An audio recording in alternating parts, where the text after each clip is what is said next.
మామూలుగా అయితే ఏ సినిమాకైనా మొదటి రోజు వసూళ్లు ఎక్కువగా ఉంటాయి.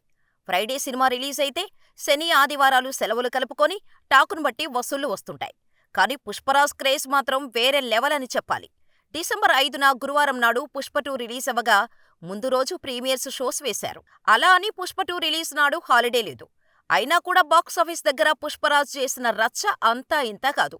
ఏకంగా ఫస్ట్ డే 294 కోట్లు రాబట్టి బాక్సాఫీస్ బూజు దులిపేసింది.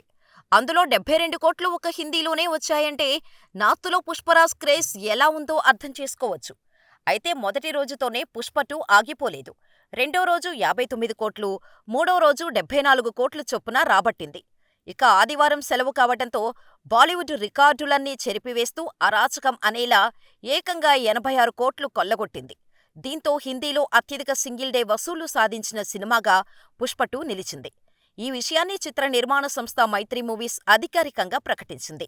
కేవలం 4 రోజుల్లోనే హిందీలో అత్యంత వేగంగా 291 కోట్లు నెట్టు వసూలు సాధించిన సినిమాగా నిలిచిందని పేర్కొంది.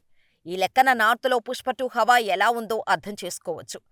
అసలు పుష్ప పార్ట్ 1ని హిట్ చేసిందే నార్త్ వాళ్ళు. పుష్పరాజ్ తగ్గేదేలే మేనరిజానికి, మాసివ్ పర్ఫార్మెన్స్కి బ్రహ్మరథం పట్టారు నార్త్ ఆడియన్స్. అందుకే ఒక్క హిందీ మార్కెట్లోనే ఏకంగా 200 కోట్ల ప్రీ రిలీజ్ బిజినెస్ చేసింది. అందుకు తగ్గట్టే బాక్సాఫీస్ దగ్గర సత్తా చాటుతోంది.